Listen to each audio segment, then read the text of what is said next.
Hey everybody. Alright, so we're in here for another Kohan Duels upload, this being a 2.02 3v3 game between some of the stronger players in the community, I would say. We have... we'll start on the right here with Saya. Teal hand as Saya, a very aggressive player and likes to raid. And really good at scouting, so I'll give him that. We have Fluke here, that's me. I'm fairly economical macro play. Mac Cloud here as Royalist. He has a very balanced play style with a lot of a big bag of tricks. So we have Papa here as Council. I'm pretty sure he did not pick Council this game, because he won't usually pick his favorite faction while playing with Mac. Vibe Coder here. This is ChatGPT. Fantastic player. I CAG GPT, I guess. Yeah. Pretty deep bag of tricks as well. Keeps his units alive. Does a lot of macro and micro play. He's well balanced. We have Hunting here. Again, a fantastic player. Good balance of macro and micro. Big bag of tricks. Leans towards more aggressive playstyle, settling aggressively and putting pressure on his enemies. GM Bartleby, this guy is also a very, I want to say he's an aggressive player, but he's really filled out his macro play as well in the last couple months that I'd seen him play. Wolf here is also a fantastic player. I think he's more macro centric, very good at getting big economies going and using complex armies to attack his enemies. Yeah, so should be a pretty even game, I'd say. Maybe a little favoring the Eastern in player distribution, but the Cloud and yeah, sometimes we can make magic happen over here.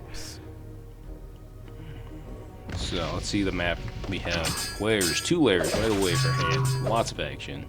Good opportunities for growth for a Royalist player. They love to get gold at the start and settle.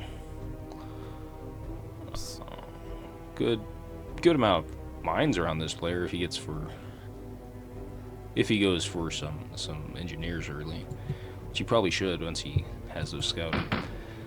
And oop, we got a heal settle. This is excellent for hunting. You should always be looking for these little opportunities, even if it's in a slightly less optimal position. This is 100% advantage in the early game. He will have 4 settlers healed up for his next chain. Alright, and here we go. We have Jordan Mordecai, and he's going 2 settlers at the start. This is standard open as well. He has some pretty good Hans. This guy's fantastic on scouts or dragoons. His AV is incredibly high. You can't see everything there, but he's impressed.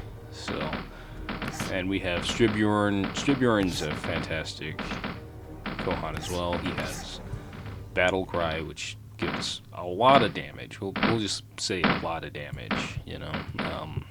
He himself has some low defensive stats, no archer resistance, but if you manage him correctly, he's one of the stronger Hans in the game.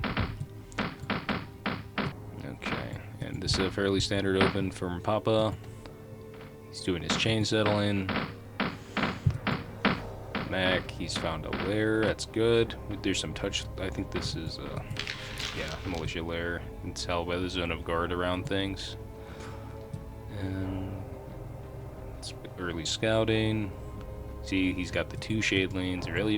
This player really values scouting and vision, which is good on these 4v4 maps because sometimes you have a lack of scouting from allies. This is a fire drain. Oh my goodness.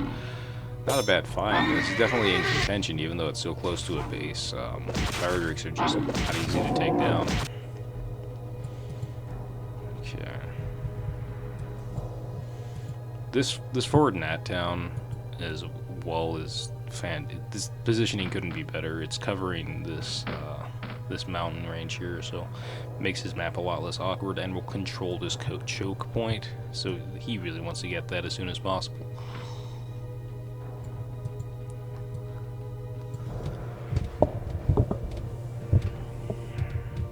Got a Slanry, 4 slots, and another Slanry. This can be very impactful. Slanry's crowd control typically tends to cost people and companies if they're not managed around them carefully.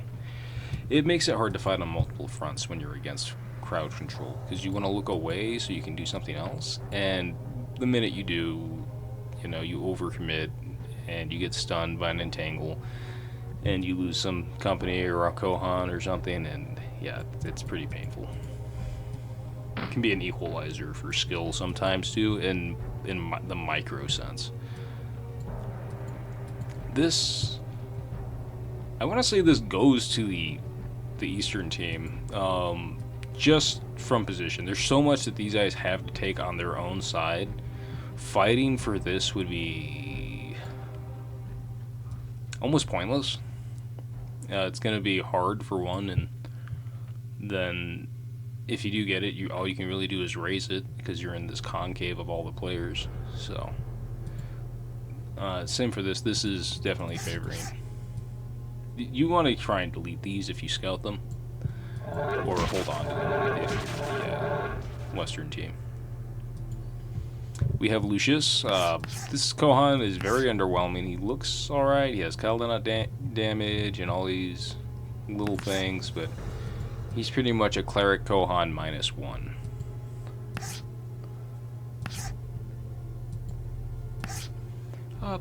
Hunter's a great Kohan. He has very high AV values and scales adequately. Somewhat boring. No, he doesn't really provide anything besides DPS. We're going for long engineers on Bartleby. Combatneers. This can be interesting. This company can throw up a fort probably nearly twice the speed of a normal engineer company. And not a bad choice considering all the mines around this player. Should be able to push his economy forward quite a bit. Questionable choice. Okay, so what he probably did is he built a quarry here to pump this out. Unconventional, but you can see his economy is suffering for this quite heavily. This is what you see when you part from the norm to try and play around the map specifically. Do your standard open, guys. Sitting at +1 gold as royalist is very painful. And now it's got to feel like these mines and everything aren't really doing anything for you.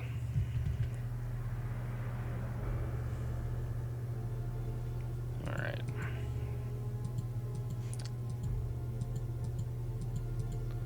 So, I'm not sure if I like this. I do like these Archer Hans on this. It's a cool idea.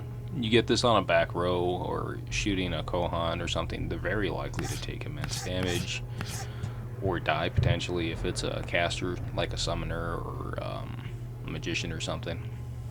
So, because just that for the volleys from the Rangers and the Archer Kohan is really high.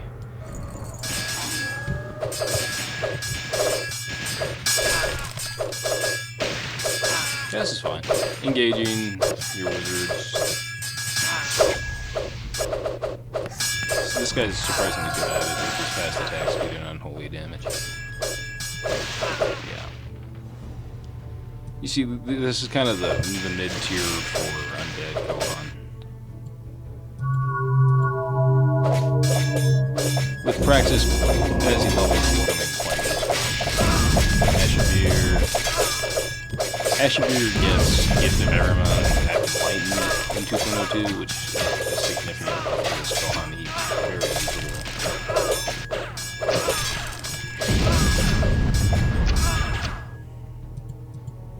I actually kind of like Bartleby's open. It's just that those engineers really nuked his economy. It could have been a settlement or something. Or maybe if he had used a quarry in his main to pump that out and get that discount. You'd have to sell it. It's just a workshop somewhere was needed as That's all I'm thinking.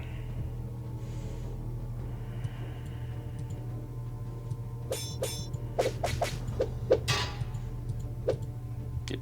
This guy is a fantastic scout, Han, because he had such a massive amount of damage that it's almost a waste to put him on something like Dragoons.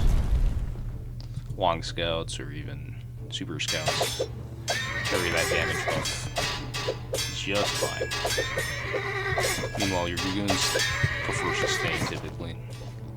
Something like protection or a defensive Kohan with courage. That's not to say he's not one of the better Goon Hans. It's just you don't have to put him on one. Distributor and Deli here. This skirmish is getting pretty heated. He has gotten on top of Papa's will. The militia pop barely saving that. Looks like he sold it. That's good. That'll help his economy from being completely tanked. Losing those straight blacksmith builds that you build at the start is very painful for any faction.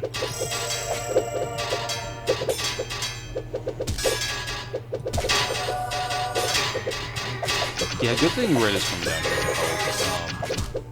Yeah, Dali was taking a lot of damage personally. Vibe Coder's unit control here was just excellent. It's causing a lot of pressure on blue right now.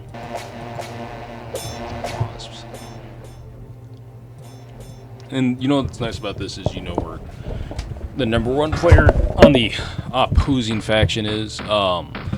The Cloud, keeping tabs on a player like that is very useful. He's not attacking your teammate or doing something dastardly. Okay, we have a big fight in the middle. This is a mid-mosh. We have... Oh, Jesus. Quite a few units invested by both sides. I want to say this favors the Western team. Especially with this little retreat Fluke's pulling here. He needs to re-engage. If he doesn't re-engage, then for sure he's going to struggle. Yep. Leaving. Oh no, it was hand. Yep. Leaving Fluke hanging there a little bit. I got their colors mixed up. But it's not the worst. This wasn't a winning fight for either of them, either way, probably. Some damage, they're pushing towards that Royalist town, I want to say.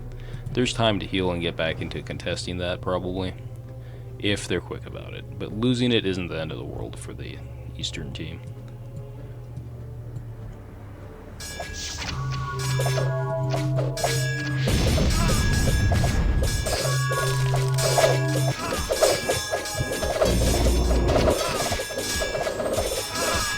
Yeah, Ulrich's a pretty good Kohan. He has I want to say maybe Feet of the King. Yeah, this makes his enemies hit. So this is technically not something you're supposed to be doing. This is called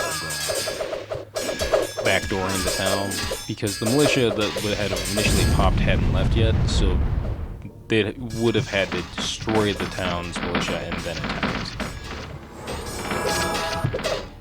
So maybe a little shifty to get a little shady to do that. And, some people may be asking, like, wait, why is that? Why is it bad to do that? There's just some agreed upon rules for the, conduct, the Geneva Convention of Kohan, as it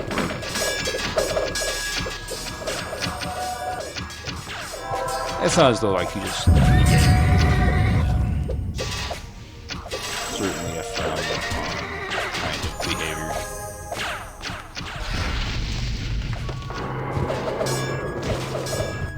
Okay, let's see. Fluke's at plus 80 econ. That's pretty solid for Seiya, as long as he just keeps expanding. Hands running plus 40. Similar units. Okay, we have hunting with... Oof, he's definitely shooting up in eco pretty quick. He's trying to reinforce this position, which may not be wise. The most you'd probably want to build here is 2 outposts and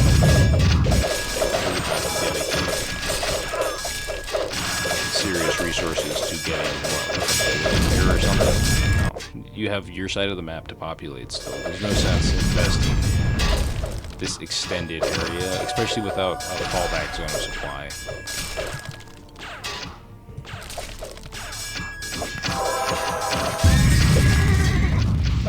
Ironwood bow and dragon scale. Woo! Okay, that explains. These lancers are definitely a force to be reckoned with those buffs. For technology there. The Ironwood bow out is obviously more difficult for the horse archers, but the armored status is very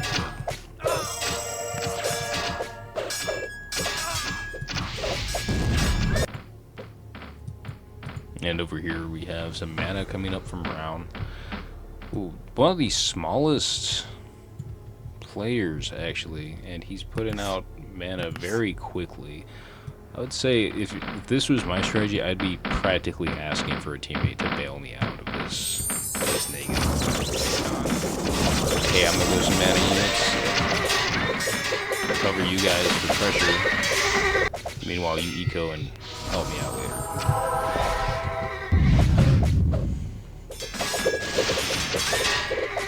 Definitely worth it to try and secure this or deny this.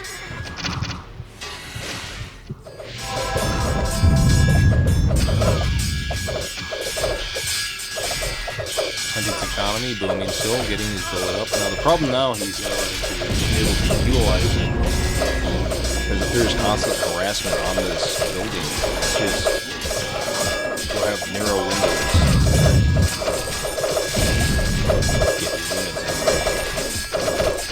Lazarus Sabat is a nice combo. If he can keep it, especially in this long attrition kind of warfare, getting those double debuffs on things very impactful.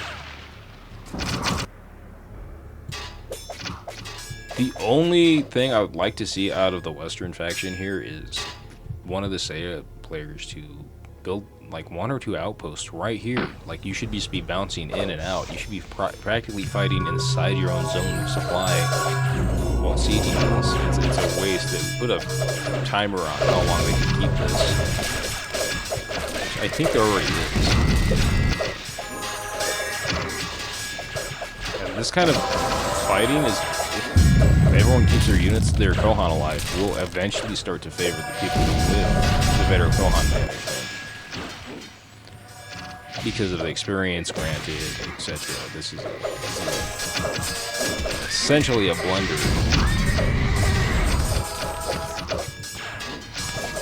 Yeah, see quite a bit of experience getting gathered. This is a great place for Hunter to be now. We already have an enlightened Disrac, he's checking fireballs. His melee stats become more and more valuable.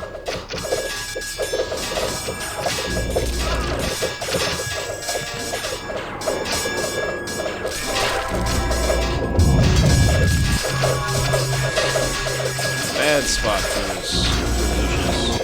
Looks like he gets out there. Alright, we have his mana healing in the south. I guess they did force him off. And this is just the power of summoners. Yeah. Good luck with fighting 2 companies versus 1 company. It's kind of like summoner motto. Countering more mana with less. Trying to catch him during this siege period, which won't hurt so bad since he had some wish to pop out of that outpost.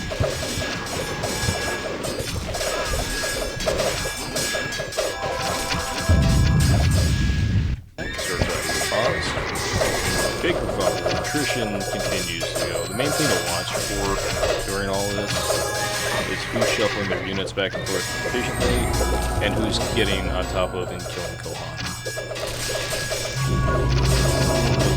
Company losses.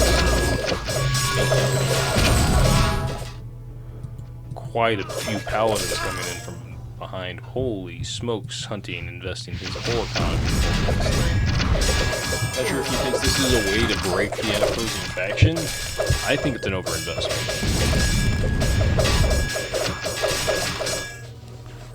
If everyone was doing what he's doing on his team, perhaps. Because you're definitely going to get a bigger economy on the West. I mean, on the Eastern team when this is happening. People are investing in trash companies to try and hold on to this. Meanwhile, East is under no pressure, and essentially they can go for mana companies pretty soundly. Going for lots of red fire blasts. Mac going for lots of standard into Salon replay with a high economy for Royalist. Plenty of unit cap there. Brown continues to control and contest this village, which is really good. He can't really take it. But he can definitely be a pain in this guy's ass. Although I feel like this is a very small amount of impact to have on the game for this player. He's definitely capable of managing a lot more units and a lot more ego. So can't necessarily say this is a misplay, but it does feel like he is somewhat stifled, especially with these layers nearby and the stone and such. He could definitely be expanding more aggressively. Alright, we have some quiet. And these paladins, I see people going for paladins a lot like this and then using them for these frontline fights.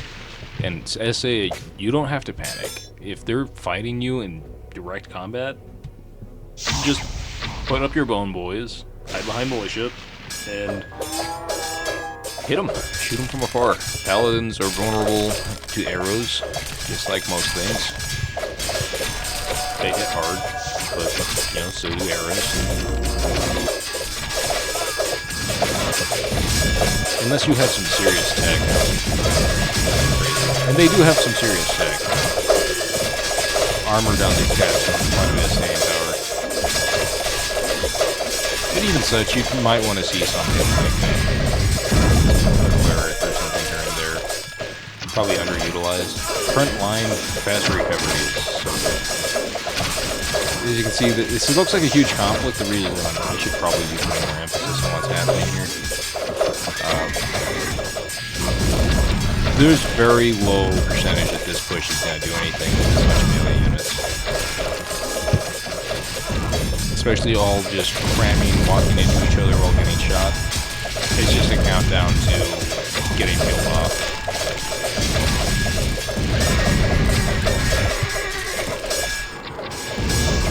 These guys are fantastic. Flanking, anti-flanking, raiding, surrounding. But when you deny yourself surface area and you fight in this kind of pile, you're just gonna get planked. See, and this is a lot from Black. It's a lot of companies of high quality, and I want to say Paladin companies are kind of mid quality, but yeah, they're pretty expensive to pump out like that. And they do get outscaled by bombos, which really sucks. It's because AV outskills DD, so.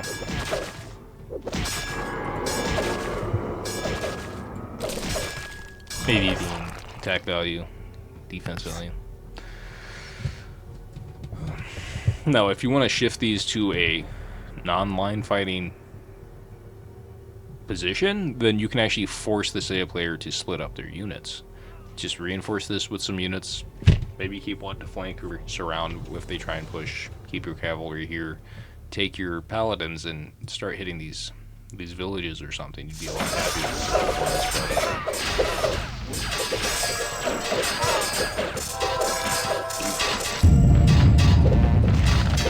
Yeah, very dangerous 3 fighting into McLeod when he has the Slanri Mystics. He will press them, manipulate them, and have them target specific units.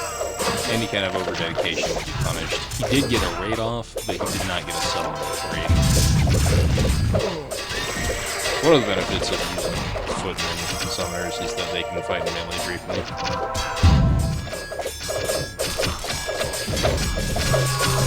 Again, I don't see this attack might work to be more organized and may have some firepower behind it. Also, there's just less of green Teal's stuff here. It seems as though they were shifting. Yep, this attack's going. Yep. Teal has a bunch of stuff standing out here in the open. Not exactly sure. Looks like they're kind of deep raid. That's a risky maneuver to make when you're in a trench warfare situation. And you don't have the momentum. As now it is a 2v1 with Matt coming in with support. Expensive sell for Fluke if he did sell that. Now he definitely needs to settle and fix his economy. And a wise rose.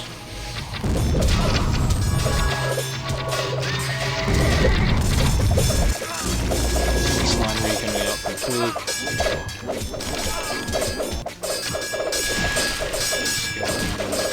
This raid might be very impactful if he can succeed here. Although it's looking like he's having some issues getting damage here. He's got reinforcements. Causing some chaos and some anti-raids, swatting it. Oop, using your force archer commander, that really sucks.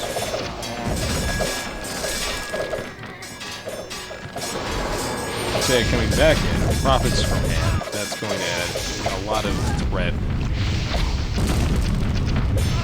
They will wipe leech the paladins endlessly, and they paralyze cannons and such when they get the opportunity. Any overdedication will hurt fighting. No. Paladins actually fight pretty good into Slanri, but they don't fight pretty good into archers. And Slanri are very good at stalling out. Sorry, hit the microphone. Slanri are very good at stalling out fights, so if you can't deal with them fast, you're just taking archer fire for an extended period of time. Lots of profits. So this is also very useful. When you lose skeletons or something, you can replace them with man attack, and that's what happened with hand here. He still has some of his original companies. Want first, second, third. Yeah. But you can see the DPS crowd control system. This is just long bows. You know, that actually does really good against Paladins, so not bad. I wonder what Brown's up to. He's managed to boom his economy up somewhat. He's floating man. I'm guessing he lost his wizards at some point. Nope, his wizards are still alive. Yeah.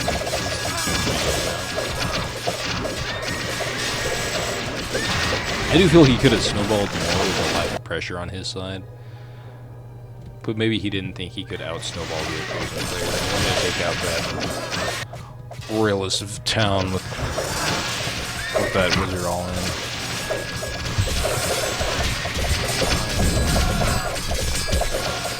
Ooh, losing to bone bows. It's not the most expensive investment, but definitely not what you're hoping for. But you can replace them and put mana on the new company. I like max play here. Force archers are mad value. These wizards definitely helping out quite a bit. These frontline units. Yep. Frontline companies are quite valuable. Just to take that fire off of the other one. Protection.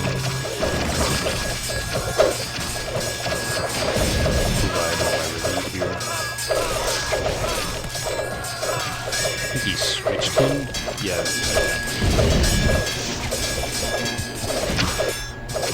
Hunter, what are you looking at? 101? Look at that AV.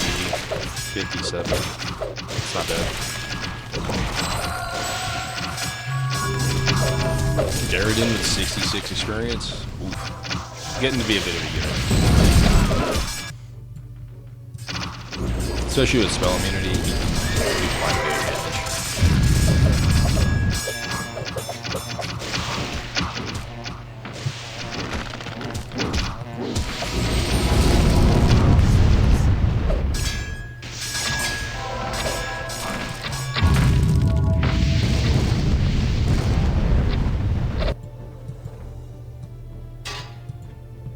does seem like the western side has used this time they've been in this trench war to grow quite large economies and some complicated army structures. Compositions, rather. The Prophet, Necromancer, Bone, Wraiths, and Slaughter are doing just quite a bit of teamwork. It's pretty hard to untangle all that. What I'd like to see versus this is probably, because there's wizards in the mix and all this, you probably need Maelstrom. And then plenty to field it. Because Maelstrom engines do deal with quite a bit of this. But only at like three companies or more. You need some AoE. If they have a nationalist player, we really want zealots in the mix. They don't. They have royalists. Some bone bow maelstroms would probably be ideal. This guy doesn't look like they're going that direction. They might be, but yeah. In the trench warfare, unlimited morale, lots of experience to be had. These wizard infantry, the armored infantry is actually a pretty nice idea. It's just that it's being put into all this crowd control. And losing companies in Kohan is probably one of the most painful things. You can see they can get so much value over time with experience.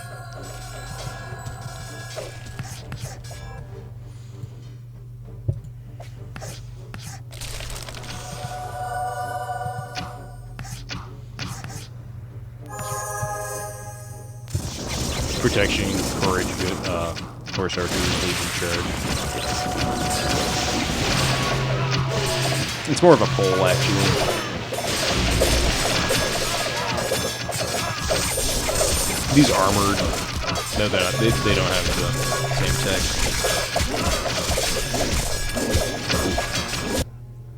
Okay, we have a raid coming out of Brown in the south. Enlightened Daria with Dowie Enlightened as well. There's going to be a lot of benefits to having kept their wounds alive. Because I'm not seeing all of them.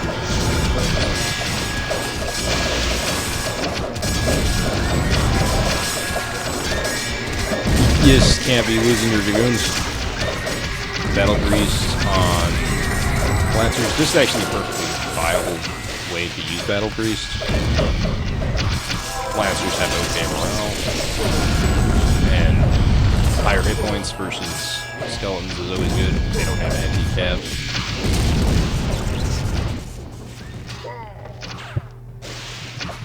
This Kaldonite Spire is going to do a lot of work for OJ here. Or has been.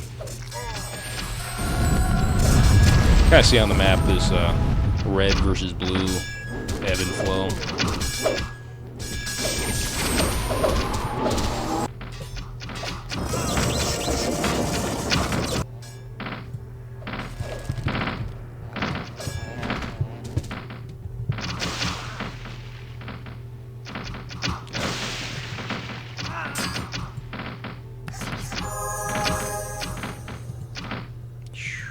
Yep, this is just a mess. This is a lot of crowd control, a lot of slows. You have Sebastian in there, you have Necromancers, Sebastian, Sabak, and Lazarus. Garrett needs to get out. Still immunity. Now he is a pincushion.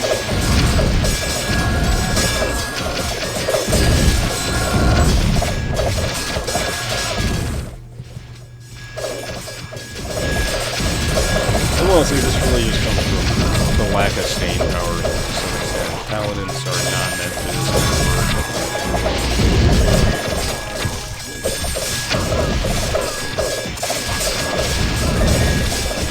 You want to do your own version of this. If you're the Saiya players, you go Necromancers, you go Shadowlands, you go lots and lots of fire blast over the heads and endless chaff. And we have a Maelstrom company. Bone Maelstroms. Enlightened regular zombies. This is kind of fun. Okay.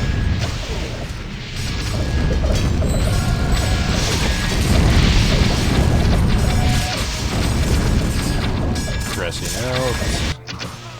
Blues countering the raid. Looks like the Brown got quite a bit of damage done down here. But Blue's economy is so large, it may not matter.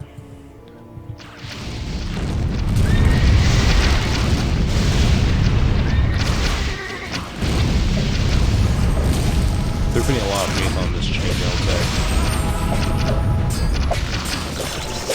And it's kind of what you need. You need lots of front line, and Wizards are good against Slannery. Infantry are good against Slannery too. To some extent. Just not these mixed armies like this. Because there's too much happening as far as debuff goes on one side.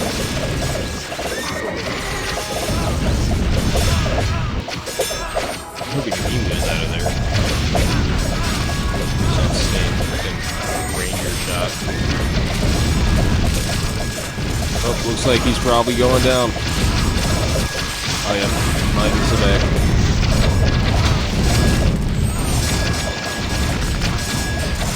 And a valuable skill. Don't need a boot. It's like a raid attempt. Moving in, Battle Priest, wearing them out. Blue is now putting, Blue and Red are putting some pressure on Brown now. Looks like he may not be able to hold this. Getting on the Maelstrom threats. Probably think he could do another deep raid, but this is some proactive movement. Now the ebb and flow has returned back, and now it's going back towards the Western team, who is in the process of healing. Now, you see a lot of games. This happen in a lot of games. You get your momentum, you have your Maelstrom engines, you're happy to go. Then you get surrounded by Slannery. We'll see if that's the case here, or if they take precautions to cover their flanks.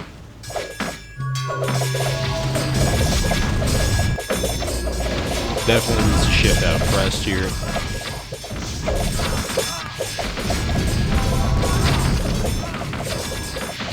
This is a 3 companies of Maelstrom engines. It's gonna have to be some kind of bust on that death ball here. The downside to keeping all your units clustered like this is they're very vulnerable to this kind of army comp. See, they're spilling out here towards the south, supporting his teammate, who's getting pressed pretty hard. This main army block is very important. This needs to not die at the very least. But this is that slam surround, and those Maelstroms are firing into that block. Let's watch those damage numbers. Ooh. Holy smokes, that's a lot of numbers. Big number! Yes! Okay, and yeah, they're not really making any leeway here. They're gonna just get out. And at this point, dedication is probably misguided. They need to go straight back. I think you have done that probably 20 seconds ago.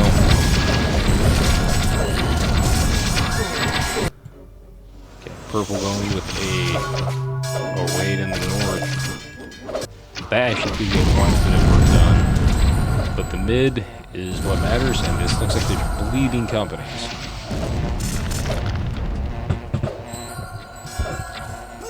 Let's see if they're reacting. The Western team has not reacted.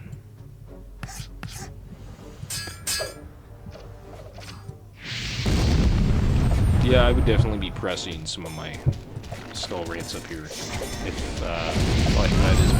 In retrospect, I'd be doing that right now. A restored his rack lost. Oh, that sucks.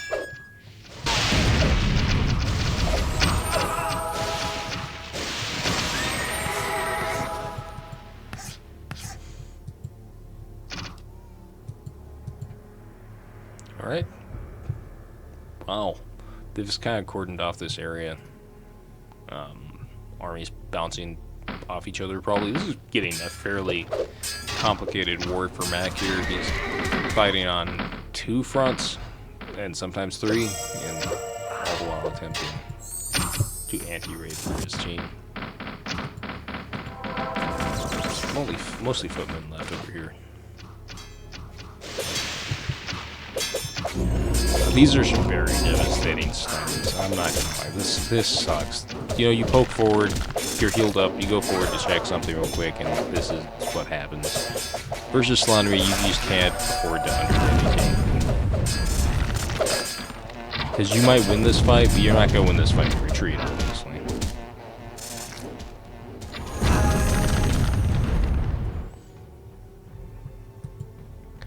Very large blob of Seiya and mixed royalist units here. Well, I say royalist units, it's mostly just paladins. I like this, you got an enlightened lancer, and Xerxes is enlightened. That's not too bad.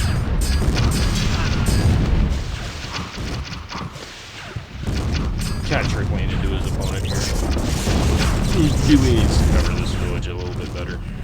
Just attack north.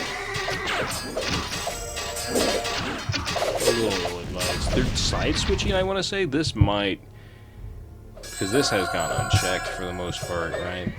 They've been taking lots and lots of territory with just this. He's amassing combat engineers to counter the battle priests.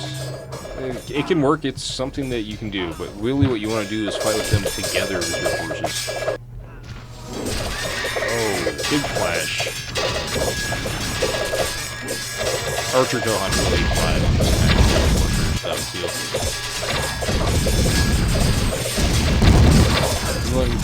They're happy as long as they have something.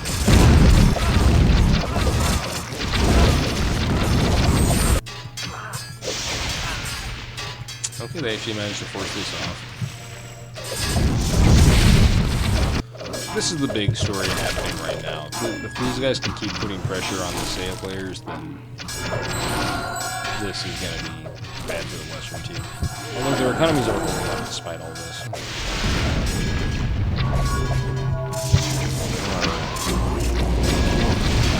Some more big nosh back and forth. Yep, switching to pressed and getting out of there. Very good move.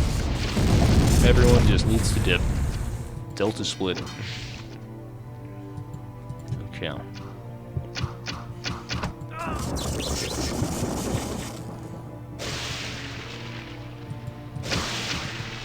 I think that was a bit of an over retreat.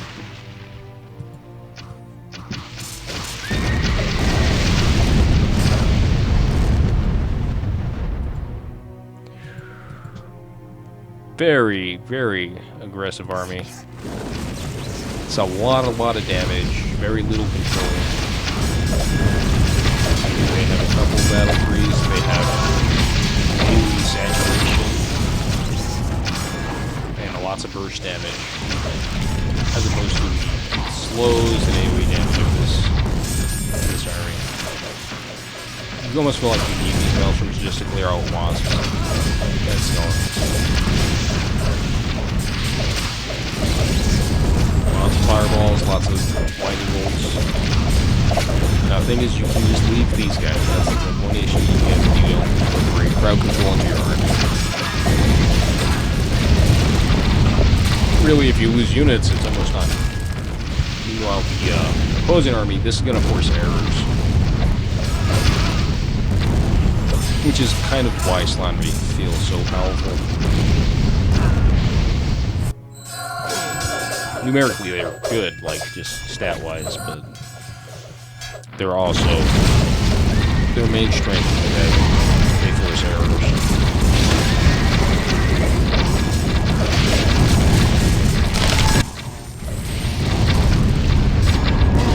And again, you really need to start retreating early. Because if this happens, it usually more company. That's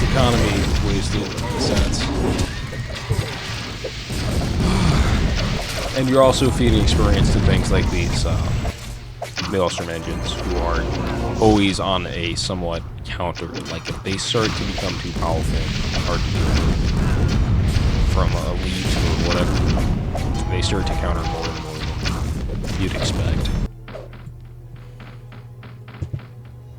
Blowing away chaff like nothing.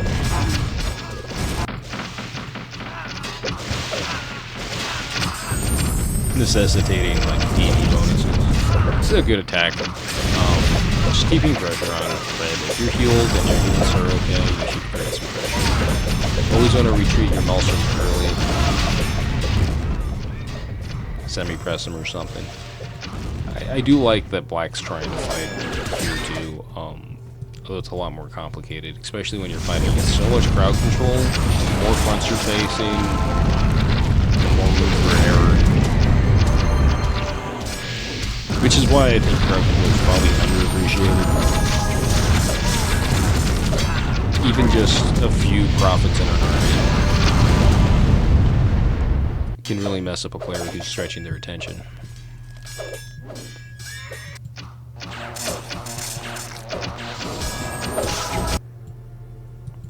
Dally, enlightened. Let's open for them. Restore true healing. Daria, this is getting pretty.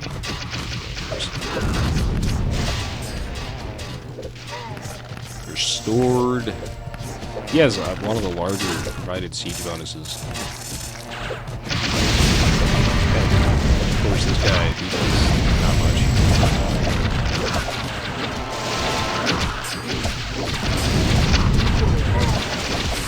He's a late bowman. That's probably going to be the thing that fixes this. You can't continuously have a trench war against late bowmen. Stormlords by themselves will just zap all your backline units, kill a captain, force a captain to run forward by aggroing him, etc. It becomes incredibly difficult to manage versus Stormlords. And of course, these guys are going to keep throwing out experience points. Stock is a classic pick. His scaling is insane. This is kind of slowed down, like, the momentum. Though he continues to heal and produce more battle grease up here.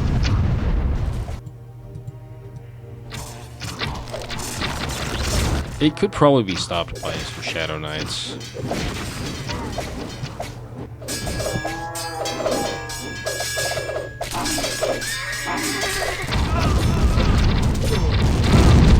This army is absurd, especially with the core DPS. The bowmen, as long as they're not getting targeted, this army is that is so many good. And they're shadow blessed, yeah. So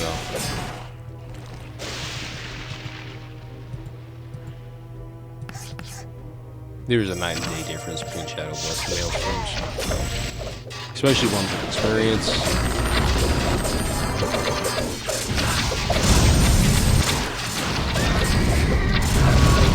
This is...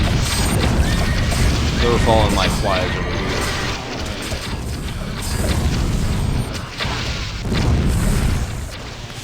These experienced Shadowless Maelstroms have 33 attack.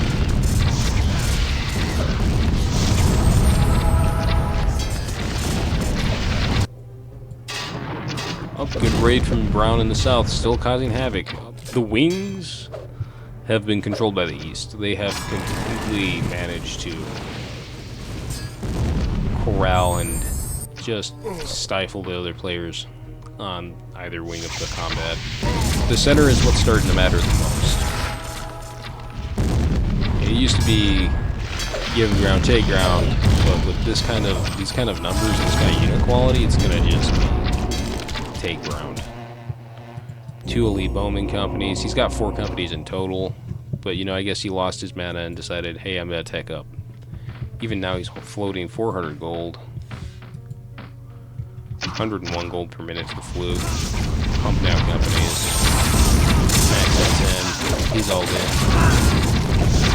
mostly on these Slandry. Great enough control. It's a great tool when you have the control to move them and manipulate them.